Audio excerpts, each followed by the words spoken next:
We're going to get, Outside? Go switch with Pat. all right. This meeting will be held in a hybrid fashion with the opportunity for both in-person attendance and remote participation.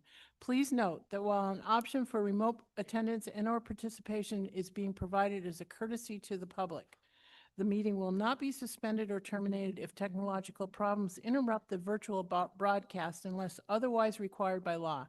Members of the public with particular interest in any specific item on this agenda should make plans for in-person versus virtual attendance accordingly. The meeting will be held in person in the meeting room of the Deerfield Municipal offices. In accordance with Mass General Laws, Chapter 30A, anyone intending to record the meeting must identify themselves to the clerk and provide their name and addresses for the record. This is the Municipal Vulnerability Preparedness Core Group meeting on Tuesday, March 10th, 2026. So we will start. We have a quorum. We have minutes that Alex has provided us from February 12th. And I was just wondering if everyone's had a chance to look at them and would take a motion to approve. I make a motion to approve the minutes of February 12th, 2026. Second. Oh, okay, second. All right, is there any further discussion? Hearing none, all those in favor? Aye. Aye. Looks like it's unanimous. Thank you. All right, moving on. The sponge community discussion. I was just going to flip that and do the Echo One Stop so we can get that out of the way. Alex and Greg were wonderful. They met with myself and the Franklin Conservation District, Megan and Kyla. And what we decided to do was that the Franklin, it was just too much to have everything run through Alex and Greg, because it was a pretty complicated submission from the Conservation District. So what we decided to do was the Conservation District would submit on its own to the MVP program. So the part where the Bloody Brook restoration work is being done, the monitoring of and the capacity building in the wetlands, as well as we added $18,000 for Nick Miller from Field Geology to actually give us the status quo right now. What kind of sponge capacity? What water is being sucked up along the Bloody Brook, in the wetlands, in the uplands right now? What happens as we're doing the restoration work, and then the post planting? It made sense to have some data because we had talked about that and having being successful. So the submission, we don't have a final number yet, but the submission is around $500,000 between the DPW training, which is still, we're going to do that as part of the grant, the plantings, the work with the elementary school, and to be included in the restoration work, their classroom work, and then the monitoring. So that submission will be finalized. Do we have a timeline yet for the deadline? Yeah, it's March 20th. Okay. So that is going to be submitted. And then Alex, you wanted to talk about the culverts? Yeah, so the town application is going to really focus on the two culverts, the one at Pleasant Street near North Main, because it's such a large pinch point, and then also the Captain Lathrop closest to Main, because there's a sewer pump station right there. It's already kind of failing and collapsing in, and so those two seemed to be like the most viable options to go ahead and get design and survey work. And then kind of adding on why we separated the scopes of work is that after GZA has kind of been helping us provide some preliminary information for the application, unfortunately, those culverts, when they're going to be resized, they'll have to follow Mass DOT bridge standards because they'll be over 10 feet in width. So that adds more surveying, more engineering, just more complexity to the town's project. So we'll need to figure that piece out. And then there'll also be some work as far as doing just like a public presentation and, trying to add in and incorporate some of the MVP like grant scoring criteria of like doing public outreach and talking about the project. It's gonna be a little fuzzy because, it's culverts. Like I was joking with Rosalie, like, what are we gonna do? Throw ducks down the culvert and talk about culverts? Like, we're just gonna mostly do a couple of presentations and then they'll do some outreach with the adjacent landowners though, who might likely be impacted by some of the projects, especially as we have to extend the bridge widths and meet, different design standards for those culverts. So there'll be some public engagement, but it'll probably be a lot more targeted in this next grant application to those adjacent neighbors. So, What was Um, the anticipated cost of that? Any idea? for the design and survey work, Yeah, the no, culvert. we're not sure yet. Yeah. GZA is actually putting it in the budget table that has to go into the grant for us. So she's saving us some time, but taking a little more time. They'll actually have to partner with a Mass DOT qualified engineering firm. So that was the other component, is they were trying to get back estimates of like how much it'll take. And we might have to phase it because MVP is usually only a 1 or 2 year project.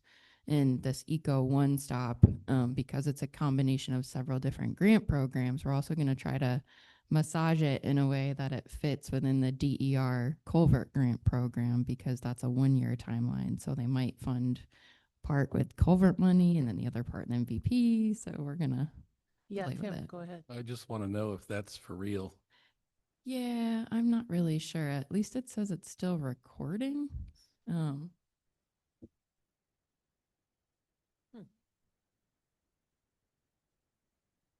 That's all. Well, anyway, we're hoping to be successful because going to the sponge community discussion, we were hoping to have some slides from the presentation that Tim and I went to.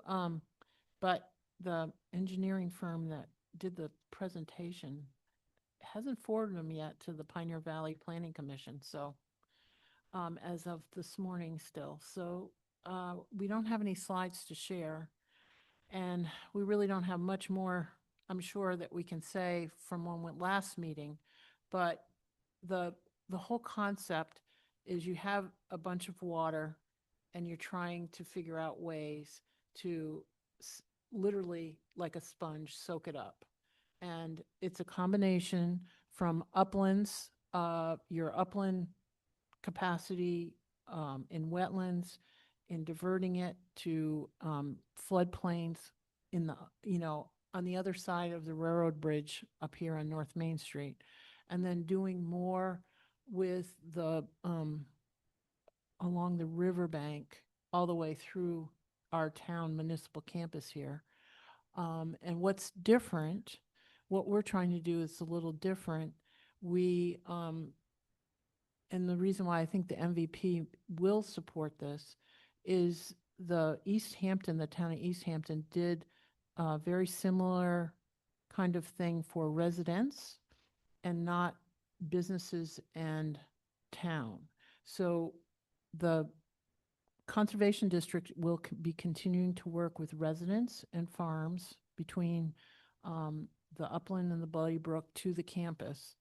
And then hopefully the campus area down here to the,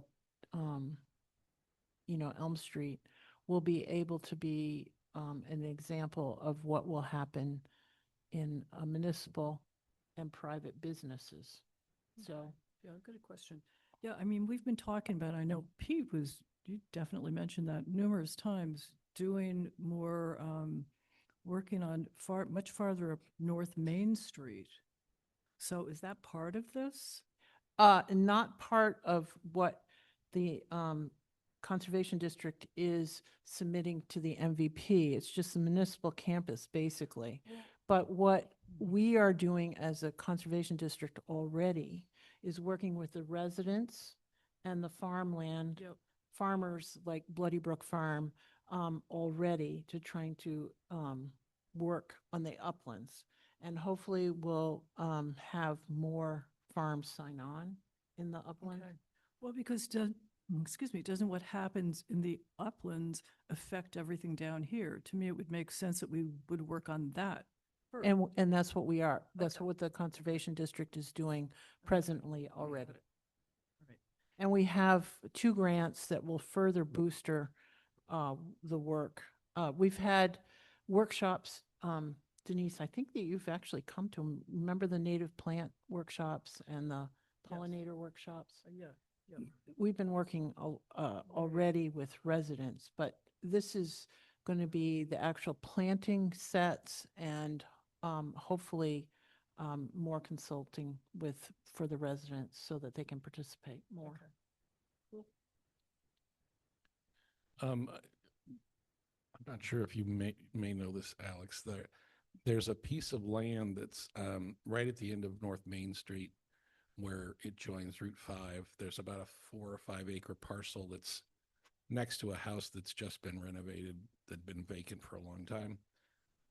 And I think it has an intermittent stream through it. I don't know if it's land that would be considered upstream, whether it would be beneficial to look at as a site for, I think half of it is probably wetlands already. So if you go to the intersection of North Main Street and Route 5 and you look to the right, there's a 6 or 7 acre that Bob Decker always talks about is we should put the road through there. The White House, Tim? Yeah, so that's kind of hilarious. I've been talking with actually a gentleman who's a prospective purchaser of that because that property is on the real estate market and he just had his offer accepted today. Or yesterday. His name is Sam. I can't remember. I've got his info, but it's not town land. It's private and it was it was for sale literally up until, oh wait, are you talking about the piece that's part of the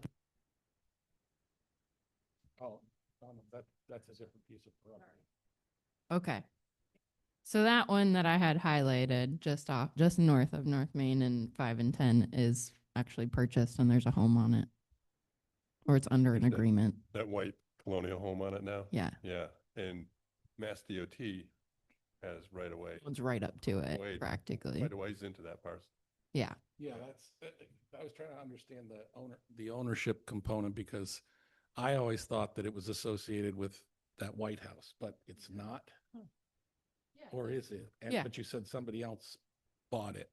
There's a white, a yellowish house on it. And then the neighbor is Atlas, right? So it's just south of Atlas Farms. Or the market, whatever. It's not Atlas anymore. Yeah, The market. there's a White House south of Atlas, Mhm. and it used to be yellow. And then there was a large empty piece of land that ran from the house to to North Main Street. And was it a separate parcel? Because I got confused because Bob Decker said, well, that's a separate parcel and or maybe it's I don't know. So when did it sell? Like 2 days ago, or is this the sale you're talking about a year and a half ago? Oh no, like 2 days ago, his offer is accepted. So I think they're in that weird period between, offer acceptance and getting a mortgage and inspections and stuff. I guess I'm not asking my question correctly. So there's a house, there's a large parcel of land. Are they the same parcel? Are they separate parcels? Is the land being sold or is the house being sold? It's all one parcel. Okay. And the stream splits it down the middle. Right. And every other parcel south of it has homes at least, and they're separate parcels. And Tim, just to address the first question, yeah, that is upland water area. And it's a good chunk of wetlands there, which just across from there, you get all the farmlands that are right down to the brook. So it'd be really important with a new owner to talk to them about taking care of that riparian buffer there. Because it's a good part of the sponge up there. Yeah. Well, what we could do, Alex, is if you have their contact information, you could give them the Franklin District's information, Kyla's information, and that would be part of our grant that we already have to work with residents in the uplands of Bloody Brook. So we will certainly be able to work with that person. For sure. So I think MassDOT also was up there doing wetlands surveying within the last year, year and a half. Pete and I were out there. Tomorrow morning at 9. Yeah, and it would be interesting to know whether that person who is buying this actually wants to mow that lawn or they want to give it up. When they put the roundabout in there, they're probably going to bite into that anyway. So, I hadn't thought about that, yeah. but- Does the new owner know about the roundabout? Oh, okay.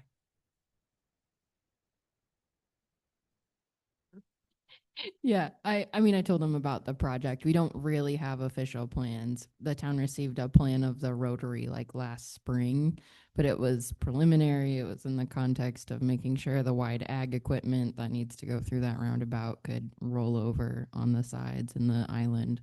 But yeah, I mean, I told them vaguely, but obviously I can't definitively give them much. Yeah, But- I'll know more tomorrow morning because we have a site visit there at 9. Yeah. So free to stop in. But we were there, I think last year when they did the delineation, and the DOT property goes right, or the wetlands there goes right down to about the corner where that guy renovated that little house. So it Yeah. goes in there pretty deep, and I'm not sure what their set aside is, how much they have, and they have quite a bit on the western side too. It's like a lake when we get a lot of rain. Oh, yeah. That out, Yeah. It's always flooded.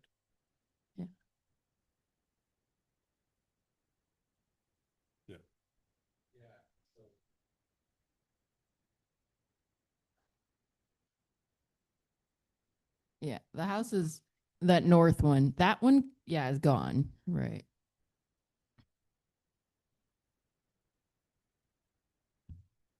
So that gray area, I think, is DOT, right? That is all state, yeah, DOT. Yeah. So it goes right-of-way. right to that corner. That is town owned. Yeah. Yeah. Yeah. Well, it's right of way, I think, in this map, but the town owns North Main Street, but it is right of way. Yeah. Wow, okay. Well, Tim, is there anything that you want to talk about on the sponge community part that we as a committee should be thinking about more? Not really. I mean, I think we discussed last time, or maybe we've had a meeting on sponges since the last MVP meeting, but doing smallish projects works locally, but the things that have the most bang for the buck is ones that examine the whole watershed and approach, upland areas. So that's why I was thinking about that piece. I didn't know if it would be a little lower and it could be, useful, although it might exacerbate problems. I don't know. So Yeah, there's a lot of potential in that, working with that person. So Yeah, I'm just particularly gonna if he was- give you Kyla's number to give to the person tomorrow, Pete, if you don't mind. Oh, I don't think we're seeing the. No, that person's not there. We're visiting with Mass DOT. Their intent to submit a Concom application and NOI for the Rotary. Oh, well, then I'll give it to you to let him know. Okay. Yeah. I'm sorry, I misunderstood. I thought you were going up to see something on his property or the new person. DOT stuff. Oh, okay. Well, anyway, it is critical in just like working in the Deerfield River watershed, it's critical to work from Vermont in the uplands because by the time it gets to us, it's too late. So even though we're doing a lot in the village of Old Deerfield and in that Wapping Road area and doing as much as possible, it's really critical that people work uplands. And on the good note is the 43 million for PL 566 has now been increased to 150 million, which is less than the 900 from last year, and traditionally it's been between 8 and 900 million. But it's hopeful that it will be funded at that 8 or 900 million level for September of this year, coming year. So, not only is there 3 times the amount of money that we thought we had, it looks like the funding might even go up to the original. So amount. Carolyn, what are the chances that we're going to get some of that funding? Well, I mean, is I- this just like a wish list, or do we actually know No. we've got something? no, we have to write letters to Senator Warren and Jim McGovern and Markey, or whoever ends up being our other senator, that we would like to be participatory in the PL 566 program. And hopefully we will get funded, because we have recommendations already from our state conservationist and our state engineer.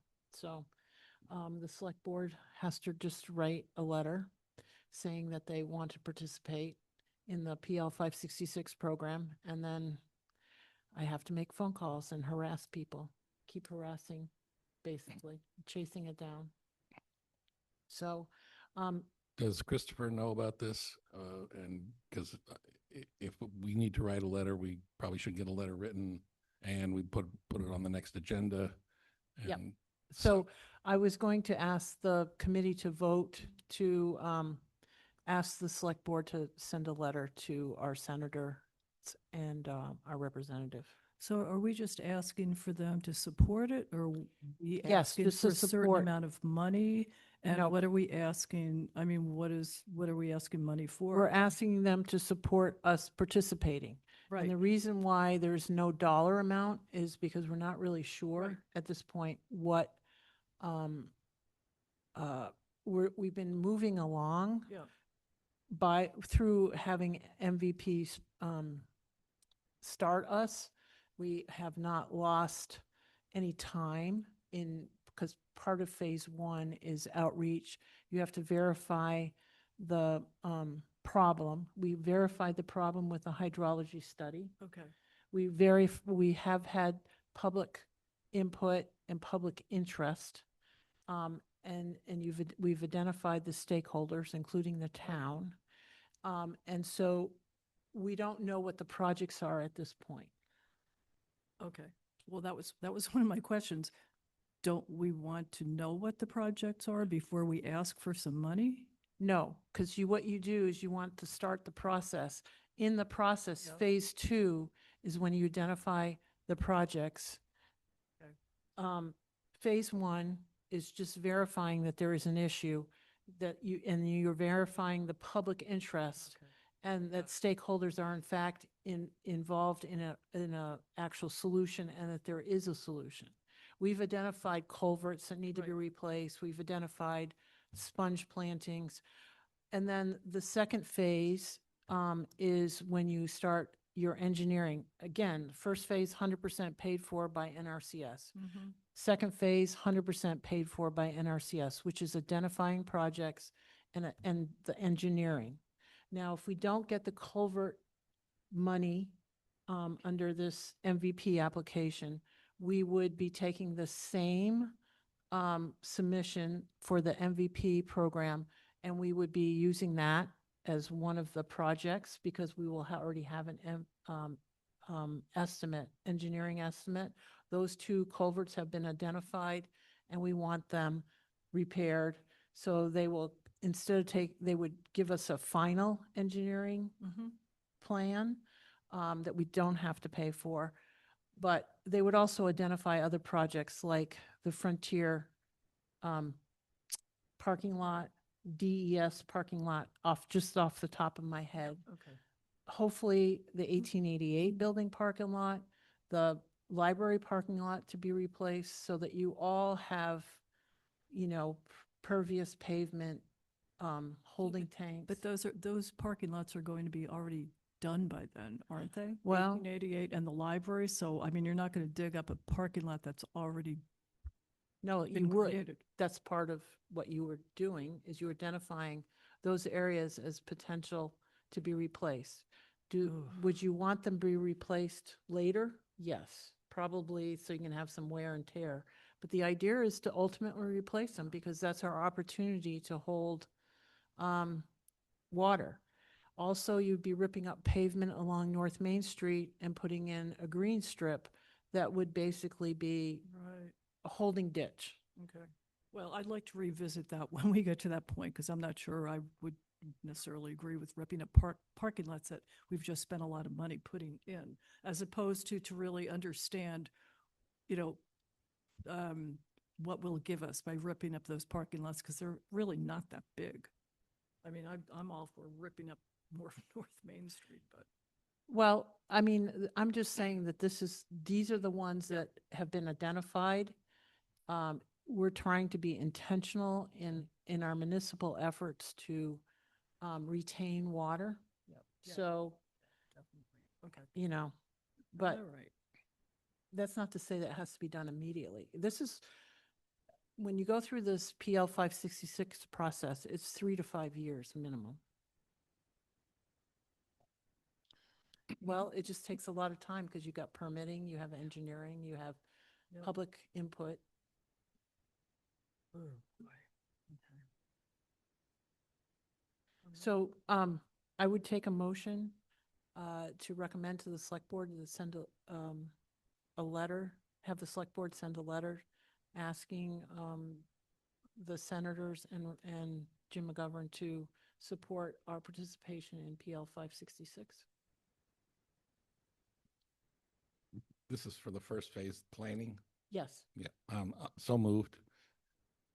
I'll second that. Is there any other discussion, or can I give you any more information that people would like to know about PL 566? We've talked about it for quite a bit. I know it's Over- embedded in my brain, but I didn't know the action. We talked about so much that it's really hard to retain because there was so much. But Well, there's this- 3, This is a little. Yeah, so let's, we got a motion and Yeah, if you, that's if you are okay with voting in favor of getting the letter, let's do that. Because we'll be back on this issue many times. So, all those in favor then? Aye. Aye. Okay, it looks like it's unanimous. I'll just reiterate the phases. First phase is public awareness, you have public outreach, you have identifying a problem, you have verification of a problem, which we have done with our hydrology studies and our public meetings, addressing that, in fact, Deerfield is at risk for flooding as we go forward with climate change. Phase 2 is, again, 100% paid for normally under this PL 566. It's engineering of the proposals. You identify the projects, which would be like an example of the 2 culverts that we just are putting in under MVP. And they design them, and then you get them ready for bidding. Then the third phase is your implementation. And the NRCS pays 60 to 90%, depending on what program you're participating in. If you're a farmer, like Bloody Brook Farm, and they have their culvert over their driveway, design would be 100% paid for, and it would be likelihood 90% paid for under the farm programs, EQIP. And for us, I would like to be conservative and say, if it's a town culvert, we're only going to get 60%. I don't know under MVP if that would be more attractive, but the match, but the idea would be, hopefully, we could get MVP money to match with the federal money so that the town does not have to end up having to pay. And that would be what our goal would be, is to work our projects so that we could continue to get MVP money to match the federal 60% and then do the projects. So are you basically just going to write the letter, give it to the select board, and then they can Yes. tweak it? Yes, we'll work on trying to come up with what you have to say. Sounds good. All right. So that's basically, if anybody doesn't have any other business, that's basically our meeting today, was to just follow up with what we were going to submit to the MVP deadline for March 20th. And then we'll know in April sometime, probably. Did they say April? Alex? I don't remember. I thought it was midsummer because they're gonna have to balance all these programs. It's the first And year. oh, of- this Echo One Stop is new, so Yeah, it's Yeah, the it's first year of probably- it. I don't know. it's probably optimistic to say it would be April, so it would probably be May. That we'll hear about this one way or the other. Hear about which? About Whether we get support for the culvert. For the culvert. Okay, so then, okay, so once you know that, then that will be part of the letter that would go to. No, we we're put just, we're anything just in? going No? to assume that we're not going to get it. I mean, we want to participate in the PL 566. This is a long haul Mm-hmm. trying to get, Right, but doesn't it work in our favor to let legislators know that we've gotten that? oh, yeah, it will Right. work in our favor that saying that we have started the process on our own. Okay. And that the state conservationists and the state engineer are clicking us off as participating and meeting the requirements of the first phase of PL 566. Okay. Absolutely. It will also support us to say that MVP is designing our culverts so we have an identified problem, an identified fix, and then they're just coming in towards the end. But honestly, I don't think they're gonna go, it's not gonna be that fast. Yep. Okay, I mean, it's gonna be, I am probably gonna go to DC and make some visits and stuff. There's a fly-in on March 25th, so we'll see if we have the ability to get into the program this year. It might have to, it might be down the line. Hey, on another matter, I know that's not directly related to this, but at our last meeting, we were talking about this as someone was reading the blah, blah, blah. And Christopher said that he talked to, I don't know, didn't he, who was here? No one was here. Oh, sorry, it was the CIPC meeting. That we don't really need to read this. And I would like to know that for sure because people are getting tired of reading it and Oh, probably yeah. tired of hearing it every single meeting. So can you, Alex, could you find out if we really have to read this for the next, until we die? I would love to not. It's just like, Yeah, it would mean, be it's really just a- nice if it's a we don't time work waster. required, because the last I heard that, Lisa, our legal counsel, said we had to read this. well, maybe things have changed. Yeah. I'll confirm with Christopher and loop Lisa and see if we can figure that out. Great. Oh, man, it would be lovely. Righto. It's such a. Even if we could just say, this is a hybrid meeting, to see the MGL regarding these meetings, go to such and such. Yeah, it would be great. I like that, Tim. Well, Yes, thank you, Tim. All right. I make a motion, we adjourn. Oh, wait, before we can adjourn, Denise, we have to just set our next meeting. Oh, okay. So my thought is to skip April and just wait till May. To see if we have any information we have annual town meeting and annual election on the May 11th and the and 19th. And So, I was, thinking, Town meeting, Tuesday instead of. well, they moved, I thought they moved the town election to the 19th, which is a Tuesday. Yeah, that's, Oh, Up then move. oh, okay. yeah, Got it. town meeting is It was the 11th. the 11th. Yeah. And the election is Tuesday, the 19th. And Memorial Day is the 25th. So I was thinking either Thursday or, the 21st or that next week even. What would people like to do? It's like way far ahead. I'm open then, either one. Yeah, I'm good. Either one. Do we know if the select board, is the select board meeting the 20th? So they would have an off meeting on the 27th? Yeah. Right now, it looks like the select board is the 13th and the 27th of May. Oh, okay. Right? Is that where we're at? We're in May, right? Yeah. Well, do we want to meet on the 20th? Oh, okay. I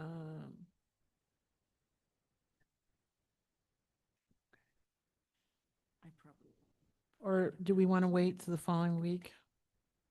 only for quorum. Do we want to wait till, we want to try the 28th, maybe? If you did, I don't know, if you did the 21st, we don't have a select board meeting that week. If we do either the one preceding or the one after, I got a select board meeting one day, then I got this meeting the next day. I'd like a little vacation time. So, Sounds good. 21st, or Time. does that work for, Sure. all right. Okay. So how about, 4 o'clock? Sure. Okay. 21st. 21st at, 4 o'clock. May 21st at 4 o'clock, May right? 21st at Yep. 4 o'clock. And hopefully by then, we will have heard from the MVP. We will have some information if we're competitive this fiscal year for the PL 566. Okay. Um, If we don't have information, are we still meeting or does it make? Well, sense we to meet? need to figure out what our next moves are. Okay. And the next round of MVP, why, what we are going to submit, I guess. Okay. I just don't feel like we should meet to meet. No, I don't either. We need to be voting on some stuff to actually do stuff. Yep. So, if everyone's okay with that, then we'll meet on the 21st of May. Got it. And we'll hopefully have good news. At least more news. Yeah, I mean, we can always send an email out if we don't know by then, like, it's the state, so I'm not gonna guarantee you their timeline on giving awards. So, There'll be pressure to get the awards granted though, because they have money set aside and trying to get the money out the door before the end of the fiscal year. So there'll be incentives to get the money out and awarded. So I feel like the supplemental budget will be coming along and they'll want to know the information, what money is going where and how much money is left in these accounts. So I think we will have a much better chance if we meet in the end of May like that. We'll have some information. Okay? Okay. Now I make a motion to adjourn. Okay. Second. All those in favor? Thank you, everybody. All right. Ooh. Time before my next meeting.